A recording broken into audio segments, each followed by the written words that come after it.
What's going on, everybody? DA back here for another boxing video. Just got done watching the Hassan versus Peter Quillin fight. Alright, man, this fight was crazy. It was more of a battle of attrition than it was an actual battle. You know what I mean? It was a combination of heart, power, ferocity, and overall intestinal fortitude. I wasn't necessarily making a comparison. I was more so just trying to figure out which was more powerful, Hassan jaw or Peter Quillin's left hook. You know, I mean, yeah, Hassan got knocked down 6 times. You know how the quote goes. They say it's not how many times you get knocked down, but how many times you get back up. And that's exactly what Hassan did. He got up and fought every second of every round. I mean, yeah, N'Dam's fundamentals of boxing weren't exactly up to par next to Quillin. However, each time that man got knocked down, Hassan I'm talking about, he got up and he fought. That is the heart of a champion. You know what I mean?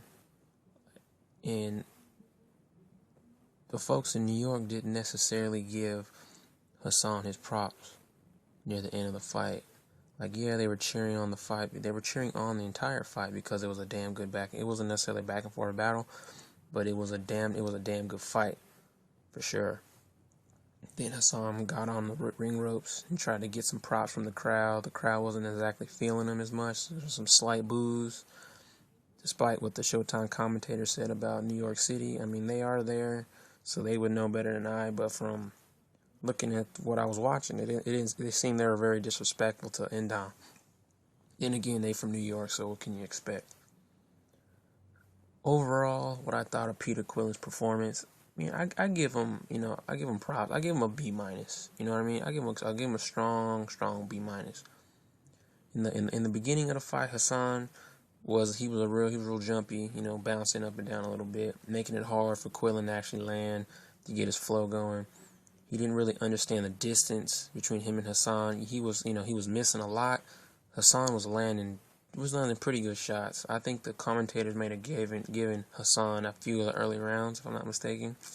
But then after a while, Quillin started to get into his own. Started landing, especially the hooks. The hooks he was just throwing hooks like crazy. Once he started to manage the distance, he started to acquire the combinations, throwing the sets, stringing them together. He wasn't so much fighting in the pocket as N'Dam was coming in when he was just throwing crazy haymakers from just out of nowhere. Quillin, he managed that. He really started to connect, and N'Dam was relentless. It was just pressure. He just kept coming, and that's pretty much what ended up in the 6 knockdowns. And there was 2 knockdowns per every time Quillin managed to get a knockdown. There was 2 of them in the round. So out of the rounds, there were 6 of them altogether. I'm sure a lot of people are probably saying that, oh, they should have stopped the fight. Yada yada. They should have stopped the fight. 6 knockdowns, come on. Yeah, but they weren't they were hard knockdowns. I mean, Quillin hit N'Dam a few times to where the dude was literally he fell to his corner. He knocked him down towards the end of I think it was the end of the second round or second round. Sorry, it was the 4th round or something. He literally, N'Dam fell to his corner. He was stumbling all the way there. It was hilarious. Yeah, Quillin is now WBO champion middleweight. And I guess the commentator said that the last American middleweight champion was Kelly Pavlik. And that's a long time ago, Well, I don't know what you define as long, but it was a while. I look forward to seeing Quillin's next fight. I'm more so interested in his opponent. I just hope that he doesn't think that he can jump and fight the winner out of Cotto and Trout or something like that. I like to see him take on another opponent, a little stronger opponent, a more viable opponent. to see where he stands. No more of these tomato cans, who have belts to seek, some false glory or something like that. I want to see him get in there and start throwing, get some good faces. Yeah, I know he definitely has the potential. He definitely has the ability to be a top, top 5, top 3. If he's not top 5 already, he has potential to shoot to the top. It's all about getting there. It's all about the journey. It's all about the resume. He's from Grand Rapids, Michigan.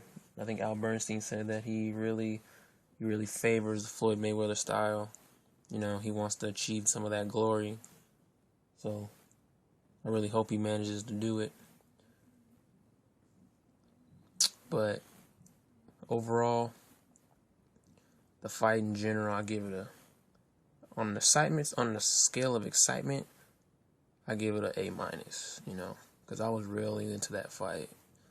As far as each individual fighter, I give Indom an A for effort, just for the fact of getting knocked down 6 times and getting up. Like a normal man would have stayed down after the second or third knockdown, easily. Peter Quillin, like I said, B-. He did good, but he should. There's quite a few times in that fight where a lot of those he shouldn't even went to 6 knockdowns. After the third, fourth knockdown, he should have been out of there. But I guess you have to put that more on Indom because he had the will to get up, and Quillin might not have the will to put him down. But anyways, I'll be back with the next fight. I believe is Malignaggi versus Kano, or Danny Garcia versus Eric Morales. But like, dislike, comment, do whatever you need to do. I'll be back later. Until then, peace.